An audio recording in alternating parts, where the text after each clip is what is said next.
जब भी दुनिया के सबसे बड़े सांपों का जिक्र आता है तो दिमाग में एनाकोंडा और पायथन जैसे विशालकाय अजगरों की इमेज उभरती है। मगर यदि मैं आपसे कहूं कि सदियों पहले ये धरती एक ऐसे भारी और भीमकाय सांप की साक्षी रह चुकी है जिसके आगे ये एनाकोंडा और पायथन तो दूध पीते बच्चे हैं। एक ऐसा सांप जो धरती पर रहकर अपने फन से बादल छू सकता हो, तो आप क्या कहेंगे? जी हाँ, मैं बात कर रहा हूँ टाइटैनोबोआ नाम के महाविनाशक सांप की। आज के इस वीडियो में इस सांप के अस्तित्व की पड़ताल करने वाले हैं, साथ ही इससे जुड़े कुछ बहुत ही रोमांचक फैक्ट्स पर भी रोशनी डालेंगे। आप बस वीडियो को छोड़कर कहीं जाइएगा नहीं, ये वीडियो आपके रोंगटे खड़े कर देने के लिए तैयार है। टाइटैनोबोआ स्नेक। आज से करीब 6 करोड़ 50 लाख साल पहले जब डायनासोर्स का खात्मा हुआ तो धरती पर एपेक्स प्रेडेटर्स की जगह खाली हो गई। फूड चेन की टॉप स्पेस को फुलफिल करने के लिए किसी को तो आगे आना ही था। ऐसे में मोर्चा संभाला मैमल्स और रेप्टाइल्स ने। डायनासोर्स के विनाश के बाद जो जीव बच गए थे उनके पास बढ़िया मौका था फलने, फूलने, फैलने और विकसित होने का। यही वो समय था जब दुनिया के सबसे खतरनाक रेप्टाइल टाइटैनोबोआ स्नेक अस्तित्व में आए। टाइटैनोबोआ गैरेंगुटान प्रीहिस्टोरिक स्नेक था जो सांपों की बोआ फैमिली से बिलोंग करता था। बोआ फैमिली में वो सांप आते हैं जो साइज में बहुत ज्यादा बड़े और बिना जहर वाले होते हैं। मेनली बोआ फैमिली के सांप अमेरिकन कॉन्टिनेंट में पाए जाते हैं, यानी सांप को आज के जमाने के बोआ कंस्ट्रिक्टर और एनाकोंडा का पूर्वज माना जा सकता है। ये सांप अपने समय का बहुत ही खूंखार और जानलेवा शिकारी माना जाता था जिसकी दहशत पूरी धरती पर थी।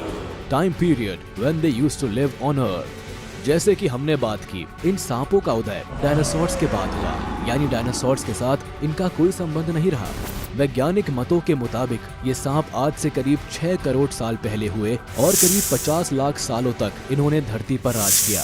इस टाइम पीरियड को पैलियोसीन पीरियड कहा जाता है। Places where they used to live. हमने अभी अभी जाना है कि ये आज के समय के एनाकोंडा के पूर्वज रहे हैं, तो जाहिर सी बात है जहां आज एनाकोंडा पाए जाते हैं वहीं इन सांपों का भी बसेरा हुआ करता था, यानी अमेरिका।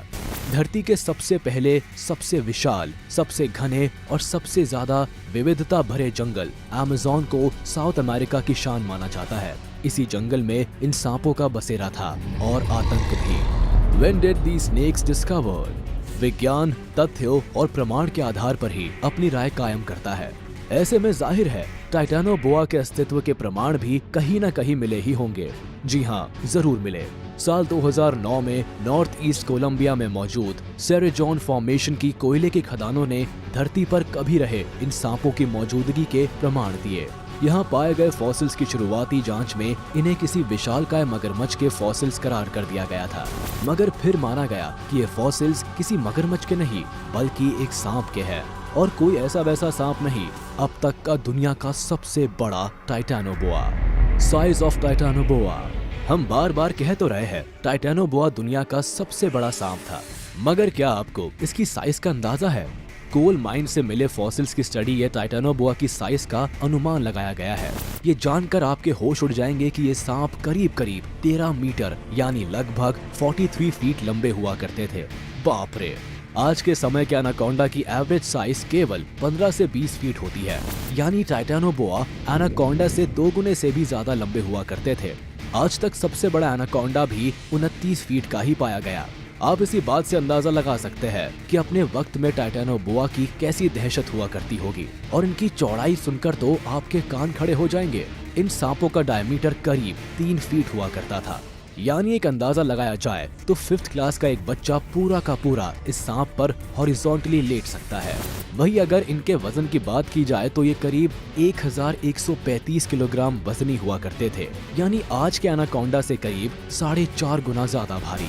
मेरा ख्याल है अब टाइटैनोबोआ की साइज को लेकर आपके मन में कोई दुविधा, कोई डाउट बाकी नहीं रह गया होगा। हालांकि कुछ वैज्ञानिकों का ये मानना भी है कि सांपों के फॉसिल्स मिलना बहुत मुश्किल होता है। ऐसे में बहुत मुमकिन है कि टाइटैनोबोआ इस अनुमानित साइज से भी बड़ा हो। भगवान का शुक्र है ये सांप अब जीवित नहीं है। टाइटैनोबोआस लव विथ वाटर बॉडीज।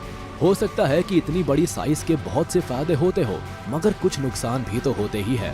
माना जाता है कि टाइटैनोबोआ को अपनी बड़ी साइज की वजह से जमीन पर चलने में या मूव करने में बहुत प्रॉब्लम हुआ करती थी, इसलिए वो अक्सर पानी में किसी दलदल या नदी के अंदर ही ज्यादातर वक्त बिताते थे। यहाँ उन्हें एक जगह से दूसरी जगह मूव करने में आसानी होती थी। आज टाइटैनोबोआ के वंशज कहे जाने वाले एनाकोंडा में भी ये आदत देखी जाती है। एनाकोंडा भी अपना ज्यादातर वक्त पानी में ही पड़े पड़े बिताते हैं। Hunting techniques of Titanoboa. ये एनाकोंडा और बोआ कंस्ट्रिक्टर्स की तरह ही बगैर जहर वाले सांप थे, इसलिए इनकी हंटिंग टेक्निक्स भी इन सांपों से बहुत हद तक मिलती जुलती थी। ये सांप पानी में या पेड़ पौधों के बीच खुद को छिपा लेते थे ताकि इनका शिकार इन्हें देख ना सके, और फिर मौका मिलते ही ये अपने शिकार पर झपट पड़ते थे। इस झपट्टे में इनका विशालकाय जबड़ा और पिछले दांत बड़े कारगर होते थे। शिकार को पकड़ने के बाद ये उसके चारों तरफ पूरी तरह से लिपट जाते थे और उसे पूरी ताकत से दबा देते थे। ये दबाव लगभग 400 psi के आसपास होता था। इतना प्रेशर किसी भी जानवर की हड्डी का पाउडर बनाने के लिए काफी है।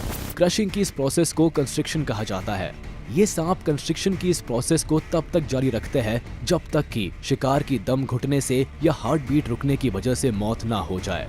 जब शिकार सांस लेना बंद कर देता था तो ये अपना बड़ा सा जबड़ा खोलकर उसे साबुत यानी पूरा का पूरा निगल जाते थे।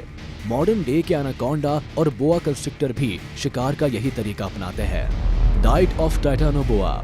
जितना बड़ा इस सांप का आकार है उस हिसाब से जाहिर है इसकी डाइट भी बहुत ज्यादा होती थी। जैसा कि हमने बात की, ये ज्यादातर वक्त पानी में ही बिताते थे। ऐसे में इनके शिकार भी मेनली मरीन क्रिएचर्स ही हुआ करते थे। बड़ी मछलियाँ, रेप्टाइल्स और क्रोकोडायलोमॉर्फा जैसे जीव इनके शिकार की लिस्ट में शामिल रहते थे। क्रोकोडायलोमॉर्फा उस वक्त के बहुत बड़े बड़े क्रोकोडाइल हुआ करते थे जो आज के क्रोकोडाइल्स की तुलना में कई गुना बड़े थे। How did Titanoboa grow so big? जैसा कि हम जानते हैं कि रेप्टाइल्स कोल्ड ब्लडेड क्रिएचर्स होते हैं। टाइटैनोबोआ भी इनसे अलग नहीं थे और आज के मौजूद कोल्ड ब्लडेड क्रिएचर्स के बारे में स्टडी करने पर पता चलता है कि ऐसे क्रिएचर्स की साइज और एक्टिविटी उनके माहौल के टेम्परेचर पर डिपेंड करती है। दरअसल कोल्ड ब्लडेड क्रिएचर्स हम इंसानों की तरह अपने शरीर के टेम्परेचर को कंट्रोल नहीं कर सकते। यानी अगर बाहर का टेम्परेचर ज्यादा है तो इनका शरीर गर्म होने लगता है और अगर बाहर का टेम्परेचर कम है तो इनका शरीर ठंडा होने लगता है। इसलिए धरती के जिन हिस्सों में तापमान ज्यादा होता है वहाँ पाए जाने वाले कोल्ड ब्लडेड क्रिएचर की साइज भी कंपैरेटिवली ज्यादा होती है और वो हाईली एक्टिव भी होते हैं। अगर इसे हम धरती के ग्लोब से समझने की कोशिश करें तो आप देखेंगे कि इक्वेटर के आसपास दुनिया के ज्यादातर बड़े कोल्ड ब्लडेड क्रिएचर्स रहते हैं क्योंकि यहाँ टेम्परेचर सबसे ज्यादा होता है। इक्वेटर से जैसे जैसे हम दूर पोल्स की तरफ जाते हैं तापमान गिरता जाता है और इसलिए कोल्ड ब्लडेड क्रिएचर्स की साइज छोटी होती जाती है। जब धरती से एस्ट्रॉइड टकराया था और डायनासोर सहित धरती के लगभग 75% प्रजातियां समाप्त हो गई थी, उस समय धरती का तापमान आज के मुकाबले में 15 से 20 डिग्री सेल्सियस ज्यादा हुआ करता था। ये गर्म और ह्यूमिड क्लाइमेट रेप्टाइल्स के लिए बड़ा अनुकूल था और इस दौरान वो तेजी से विकसित हुए। टाइटैनोबोआ भी उन्हीं में से एक थे। ये अमेरिका के जंगलों के उन हिस्सों में विकसित हुए जहाँ से इक्वेटर होकर गुजरती थी। वैज्ञानिकों के मुताबिक उस समय अमेज़न जंगलों का तापमान 32 से 35 डिग्री सेल्सियस के आसपास हुआ करता था, तो आज के समय के तापमान से करीब 8 से 10 डिग्री सेल्सियस ज्यादा था। यानी टाइटैनोबोआ के लिए अमेज़न का मौसम ग्रो करने के लिए सबसे मुफीद था और इसलिए वो बढ़ता ही रहा और भयानक दानव के आकार में तब्दील हो गया। How did Titanoboa go extinct? अगर ये सांप इतना बड़ा था तो जाहिर है इसे कोई हरा तो नहीं सकता था, ना कोई इसका शिकार कर सकता था।